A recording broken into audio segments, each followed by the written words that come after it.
Cine Recap PH. Ang pelikulang ibabahagi ko ngayon ay patungkol sa dayuhan na napadpad sa isla ng Indonesia para bumili ng kailangan. Nakabangga nito ang mga pirata na walang awang kinukuha ang mga kadalagahan sa isla. Ang pelikulang ito ay ang Indonesian-Australian action film na ipinalabas 2018 na pinamagatang Message Man. Bago tayo magpatuloy, paki-like ang video at mag-subscribe na din sa channel na ito. Maraming salamat. Ang dating mamamatay tao na si Ryan Teller pinili ang panibagong buhay sa pagtira sa bangka upang malayo sa ingay ng mundo. Isang araw dumaong siya sa isang isla sa Indonesia para sa kailangang mga supply. Naghanap din ito ng mekaniko na gagawa ng piyesa sa kanyang bangka ngunit nangangailangan ito ng 3 araw. Masyado itong matagal kaya nagbayad ng malaking halaga si Ryan upang mas mapabilis ang trabaho. Habang nag-iikot-ikot si Ryan sa isla, isang bata ang lumapit sa kanya na napagkamalan nitong magnanakaw. Ang bata ay nagngangalang Donnie. Gusto lang tulungan ng dayuhan para kumita ng pera. Napilitan na si Ryan na kunin ito upang tulungan siyang mamili ng mga kailangan. Inanyayahan naman ito ng bata na maghapunan sa kanila ngayong gabi. Ang ina ng bata na si Genty sinusubukang umutang ng pagkain para sa mga anak. Ayaw na itong pagbigyan dahil hindi siya nakakabayad kahit sa anong pagmamakaawa. Nakita niya ang anak roon kasama ang dayuhan na nagtataka kung bakit niya ito kasama. Sinabi ng bata na nagtatrabaho ito at ibinigay ang perang ibinayad na ikinagulat ng ina. Nag-alala pa din ang ina ni Donnie dahil hindi naman nila ito kilala. Ipinaalam ng bata na gusto itong maghapunan sa kanila at ipinakilala sa dayuhan. Gustong malaman ni Genty kung talagang nagtatrabaho ang anak sa kanya. Sinabi ni Ryan na kailangan niya ng makakatulong para sa mga bibilhin sa kanyang bangka. Umalis na din ang mga ito para dalhin ang mga pinamili. Isinama na ni Ryan ang bata sa kanyang bangka na nasa gitna ng dagat. Pagdating roon napahanga si Donnie nang makita ang mga kakaibang gamit sa bangka pero pinagbawalan ito ni Ryan at hinatid na sa daungan. Bago umalis pinapapunta ni Donnie ang dayuhan para sa hapunan ngunit walang balak si Ryan, gayunpaman itinuro pa rin ang bata kung saan siya nakatira kahit pa wala itong balak pumunta. Kinagabihan habang nag-iisa si Ryan naisip niyang manghuli ng isda. Sa ibang bahagi ng karagatan malapit sa isla may isang malaking bangka na nakadaong na nangunguha ng mga kababaihan na binibili sa kanila ng nagngangalang Lee. Si Donnie ipinagmamalaki sa mga kalaroang nakilalang dayuhan na napakatangkad. Ayaw itong paniwalaan ng mga kaibigan kaya humingi siya ng tulong sa ina para magpatunay. Biglang may kumatok sa pinto at nang buksan dumating si Ryan na may dala-dalang pasalubong na malaking isda na siya mismo ang nakahuli para gawing hapunan. Habang naghihintay ng makakain ipinakita ni Donnie ang kanyang mga alagang manok. Patay na ang ama ng bata nung maliit pa lang ito kaya ang ina na lang ang nag-aalaga sa kanila sa hirap ng buhay, at tinawag na sila para maghapunan. Matapos kumain aalis na si Ryan. Inalam ng bata kung magtatrabaho pa ito sa dayuhan, binigyan siya nito ng oras para bukas bago umalis. Kinabukasan, dumating ang tinatawag ng mga taga-isla ng mga pirata. Kilala sila sa mga masasamang gawain kaya natatakot ang lahat ng mga naninirahan sa isla sa kanila.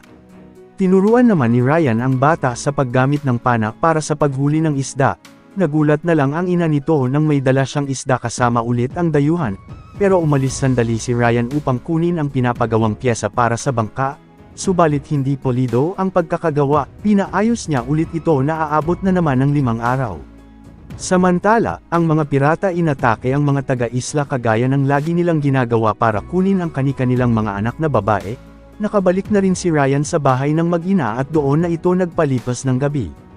Nakita niya na lang kinabukasan na umiiyak ang bata nang matagpo ang patay na ang alagang manok. Pinakalma niya si Donnie habang sa mga oras na iyon kasalukuyan ng binabiyahe ng mga pirata ang mga nakuhang mga dalaga. Nang mamimili uli si Ryan ng mga kailangan pinauna na nito si Donnie dahil meron pa siyang kailangan, subalit dumaan ang sasakyan ng pirata na napakabilis at sinagasaan ang bata. Nang hindi ito tumigil binato ni Ryan ang salamin ng sasakyan na nagpilit sa kanilang huminto at agad tinulungan ang bata na sugatan. Bumaba naman ang grupo na galit sa ginawa niya. Pinasunod ito ni Ryan sa tagong lugar upang harapin sila at doon tinapos niya ang mga ito sa marahas na pagpatay at agarang iniligtas ang bata. Nakuhaan ito ng larawan ng natitirang pirata sa loob ng sasakyan at nang puntahan niya ang mga kasamahan inabutan itong patay na ang lahat.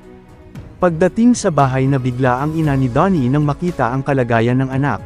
Walang kahit ano roon na magamot ang bata kaya umalis si Ryan para kumuha ng mga kailangan upang iligtas ito, at inalam ang impormasyon ng mga pirata. Buwan-buwan silang dumarating sa isla para manguha ng mga babae at pera sa mga nakatira roon. Dahil sa nangyari pinagtago ni Ryan ang mag-ina pag nagising ang anak dahil siguradong babalik ang mga ito. Sa bangka ng pirata, nalaman na ng kanilang boss na pinatay ng isang dayuhan ang kanyang mga tauhan, at napag-alaman na matagal na itong hinahanap ni Lee. Noong kasalukuyan pang aktibo si Ryan sa kanyang trabaho, ang huling kontrata niya ay ang pagpatay sa magulang ni Lee pero hinayaan niya noon ang batang Lee kaya hinahanap siya nito upang paghigantihan sa ginawa. Sa isla habang naglalakad si Ryan may assassin na ipinadala na nakakuha ng kontrata para sa kanyang ulo, pero nahirapan ito sa target nang makatunog siya at nakatanggap ang mamamatay tao ng mensahe na kailangan itong buhay na mahuhuli. Nakatunog si Ryan na may sumusunod sa kanya, napigilan nito ang tangka sa kanyang buhay ng isa pang assassin na napag-alamang si Lee ang nagpadala at agarang kumuha ng mga gamit sa bangka. Pagkatapos pinuntahan ni Ryan ang assassin na balak siyang itumba para sa halaga na nakapatong sa kanyang ulo. Dati palang magkaibigan ang dalawa noon ngunit dahil sa pera tinanggap ng kaibigan ni Ryan ang trabaho para patayin siya. Pero huli na ang lahat, kinuha ni Ryan ang impormasyon ni Lee pero ang ipinagtataka din ng kaibigan kung anong ginagawa niya sa isla. Inilahad nito na may iba pang inupahan si Lee para patayin si Ryan bukod sa napatay niyang isa pa. Humihingi naman ng pagkakataon ang kaibigan na lalayo siya at iwan ang lahat buhayin lang ito. Hindi pumayag si Ryan dahil sa ginawa na niya ito noon. Nangako si Ryan sa kaibigan na susuportahan niya ang maiwan nitong pamilya sa kapinatay. Sa kabila nito, ang mga pirata nagpadala ng malaking puwersa para hanapin ang dayuhan. Sa ngayon naghahanda na si Ryan sa mangyayari at inactivate ang kanyang iniwan noong linya ng trabaho bilang isang contract killer. Sinuyod naman ng mga pirata ang buong isla para hanapin ang dayuhan, ang hindi nila alam sila ang sinusubaybayan ni Ryan at isa-isang iniligpit ang lahat. Nang puntahan niya ang bahay ng mag-ina inabutan na lang nitong nasa malubhang kalagayan si Genty, at napag-alaman na dinukot ang dalawang bata. May iniwang telepono ang mga pirata, nang sagutin na kausap ni Ryan si Lee na pinapapunta siya nito sa Jakarta sa loob ng 2 oras at nagbanta na papatayin ang mga bata kapag hindi ito dumating. Pinagpahinga na muna ni Ryan si Genty at nangakong ibabalik niya ang anak. Kalaunan, sinalakay ni Ryan ang bangka ng mga pirata at tinapos ang lahat. Tumawag ang boss ng mga ito kay Lee upang ipaalam na sila ang tinarget ng dayuhan, pero wala nang pakialam si Lee sa mga pirata at hinayaan na silang mapatay. Agad itong pinahanap ng boss ng pirata sa loob ng bangka. Pinasok ni Ryan ang pinagkulungan ng mga bihag na dalaga at binigyan ng baril para lumaban. Nang makaharap ni Ryan ang ibang mga pirata, muntikan na ito buti na lang nailigtas siya ng batang babae na binigyan niya ng baril. Sunod na tinapos ni Ryan ang leader ng mga pirata upang putulin na ang kasamaan nila sa mga taga-isla. Matapos nito kinuntak ulit ni Ryan ang dating agency upang kumuha ng makakasama sa kanyang planong rescue mission na isang sniper. Tamang-tama namang mayroong bakante sa kanyang lokasyon ngunit mayroon itong kamahalan pero tinanggap niya ang presyo ng sniper. Pagdating ni Ryan sa daungan, nakontak niya roon ang sniper at binigyan ng coordinates kung saan ito pamwesto. Kumuha rin ng masasakyan si Ryan at nakilala ang nagngangalang Adi upang dalhin siya sa lokasyon. Pagdating roon nagulat si Adi nang may hawak ng baril ang dayuhan, hindi siya pinaalis ni Ryan dahil kailangan niya ito mamaya paglabas. Gusto mang tumanggi ng driver sa takot para sa kanyang buhay pero sinigurado ni Ryan na nasa ligtas ito. Matapos ang pagpaplano pinasok na ni Ryan ang gusali na pinagdalhan sa bata. May 2 bantay ang nakakita sa kanya at pinapahinto siya, pero hindi ito tumigil dahil alam niyang may mata siya sa paligid na agad pumatay sa 2 armado. Pinalipat ito ni Ryan ng ibang pwesto para sa ibang lokasyon. Nang mas maraming nagbabantay sa loob nag-iwan ito ng telepono upang kunin ang kanilang atensyon saka pinatay ang lahat. Nagawa ng mapasok ni Ryan ang loob ngunit hindi na siya matutulungan ng sniper dahil wala na itong makita. Ganun pa man madaming pamamaraan ang dating contract killer upang tapusin ang masasamang loob. Ang driver sa labas nakita ng armadong kalalakihan at pinapalabas lalo nang malaman na kasama ito ng dayuhan, pero buti na lang nailigtas si Adi ng sniper na nakabantay sa labas. Pinalipat ulit ni Ryan ang sniper ng posisyon para sa sunod na plano. Naroon sa rooftop ng gusali ang assassin na gusto ring makuha ang nakapatong na halaga sa ulo ni Ryan na hawak ang bata. hinahangaan si Ryan ng dating kapwa-assassin sa husay niya sa larangan ng pagpatay, at sinigurado na ito na ang magiging katapusan niya kung saan napapanood ni Lee ang lahat. Pinapasuko si Ryan ng assassin sa pagbabante sa bata pero nagmamatigas ito. Nang ayaw niya talagang ibaba ang armas ipinapapatay ng assassin sa mga tauhan ng bata, buti na lang may kasama si Ryan at nagawa nilang maunahan ang lahat na ikinagulat ni Lee na napapanood ang nangyari. Tinuluyan naman ni Ryan sa kanyang harapan ang inupahang assassin at pinagbantaan si Lee na uubusin ang lahat ng mayroon siya kung hindi ibalik ang batang lalaki. Matapos ang matagumpay na pagkakaligtas sa bata, dinala nila ito sa asawa ni Addie upang pansamantalang iiwan. Mayroon siyang ibinigay na address ng bata ngunit nag-alala ang driver sa kalagayan ni Ryan na mayroon itong sugat. Hindi nito iniintindi dahil ang mahalaga sa kanya mailigtas si Donnie bago pa mahuli ang lahat. Ang sniper tapos na ang trabaho kay Ryan, binigay na sa kanya ng agency ang kanyang bayad at binigyan ng panibagong trabaho sa Roma. Ngunit narinig nito sa radyo na hindi pa pala tapos ang operasyon kaya sinundan niya ito upang tulungan ng walang hinihinging bayad sa serbisyo. Sa ngayon nakarating na si Ryan sa club na pagmamay-ari ni Lee, humingi siya ng tulong kay Addie pero ayaw itong pumayag dahil natatakot siya para sa kanyang kaligtasan.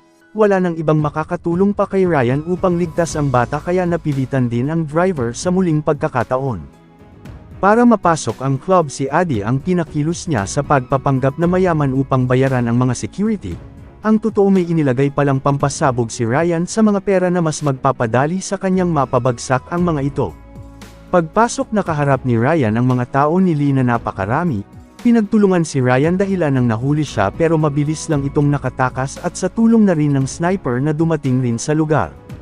Habang nakakaramdam na ng takot si Lee sa loob sa pagdating ng dating assassin, kasalukuyan namang nakaharap ni Ryan ang mga tauhan nito kung saan napatay niya ang lahat, at pagpasok ng silid nagtago si Lee sa likuran ng pinto kaya napabagsak nito ang taong pumatay sa magulang, na noon pa man gustong-gusto niya ng paghihigantihan. Nang tatapusin na niya ito, hindi inaasahang mailigtas si Ryan ng bata gamit ang pana at doon na niya tinuluyan si Lee.